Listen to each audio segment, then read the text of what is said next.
citizen. Acha tu kuimba nyimbo za gospel juu wasichana wa gospel. Not a very good reason. Not a very good reason, but okay. What do you expect from the new secular ringtone?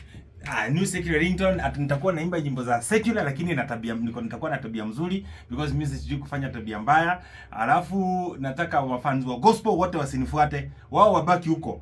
Mahali nilikuwa ameacha mimi sikuwaita kwa Mungu. Mbaki hapo kwa Mungu. Mimi msije kuniwekelea shida. Okay. So mimi peke yangu ndio nimeenda. Unajua hatari ya kuweza kumwacha ama kuacha kumtumikia Mwenyezi Mungu. Anyway. Jina lako? Sasa nimechange jina pia. Lakini sijaacha ringtone, nitakuwa naitwa Bringtone. Nitaanza kuvaa, nataka kuvaa macheni kubwa. Nitakuwa nataka tu nikuwe OG yani mnoma, lakini niko na tabia mzuri. Bado sijaacha Mungu lakini. Hujaacha Mungu.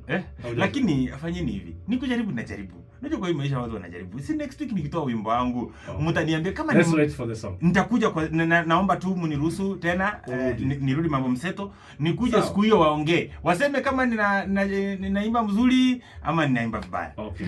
That will be next week. We'll be waiting for that. Now tukitoka kwenye hiyo story, hivi karibuni ulikuwa na kesi yako ilikuwa inasikilizwa. Na ulionekana ulikuwa na majonzi na machozi sana. Hatima yake imefikia wapi kesi yako? Kesi inaendelea. Hiyo ilikuwa ni siku ya mimi kutoa ushuhuda wangu. Vile ilikuwa na kulia kwangu. Mimi naona si vibaya watu wanauliza kwa nini mwanaume nilikuwa nalia. Mimi nawaambia nilikuwa nalia kwa sababu kuonesha kwamba mimi ni binadamu. Na namba 2 nilikuwa na inspire vijana nawaambia ni vizuri kulia. Really tena. But it's good kujikutoa machungu ya moyo. Alafu unajua kulia kuko na advantages. Kunaosha macho, kunatoa chemicals mbaya. Macho yako unazopenda ndizo mwanzo za shanga. So kulia kwangu kulikuwa nafundisha, pia nilikuwa natoa machungu kwa moyo, lakini pia nilikuwa nalia at least kufundisha, kuinspire vijana wadogo wasione ni vibaya kulia, waliange pia. Kulia ni kuzuri. Wow. Okay. Si watu wanalia, kulia ni poa. Bahati alimwaga chozi pia, amekuwa mtu ambaye anahisia sana. Hapana, yeye analia ovyo. Mimi ni at least mimi nalia once. Bahati analia ovyo. Juzi amepitia situation ngumu sana. Na najua kwamba ni mtu ambaye unamfahamu, mnafahamikiana. What advice would you give him? Hasa katika hali ngumu. Yeye ni msanii kama wewe. Na ameingia kwenye siasa ambayo ina mambo magumu. Unaweza kumpatia ushauri gani katika kupambana kwake?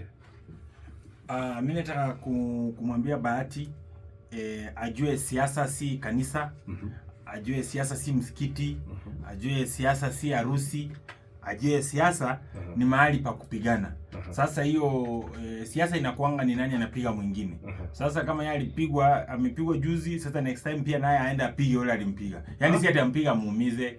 Yaani Are you trying to say aende akasababisha noma? Siasa ni mahali pa kupiga. Ule akipiga kelele, wewe lazima uko na jeshi yako inapiga kelele zaidi.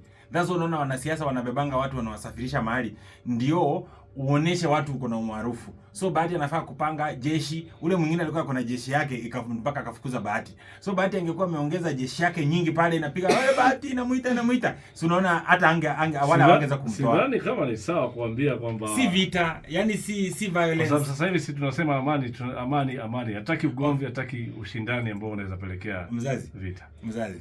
Nisije nikaelewa vibaya. Nimesema hivi, kwa siasa ni mahali kila mtu analeta watu wake, wanashauti jina yako.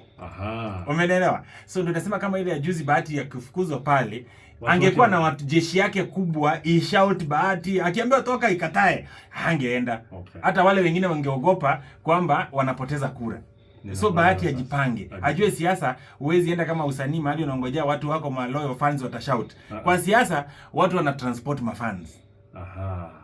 Kuna wakati ulikuwa na ndoto ya siasa, sijui kama iliyumba, ilitoka ama uko na hopes za kwenda kwenye siasa in future? Niliamua tu kutumikia Wakenya wote. Unajua siasa ina kufunga maeneo moja. Ukiwa kama wewe ni mbunge eneo fulani, inabidi una focus na hapo sana.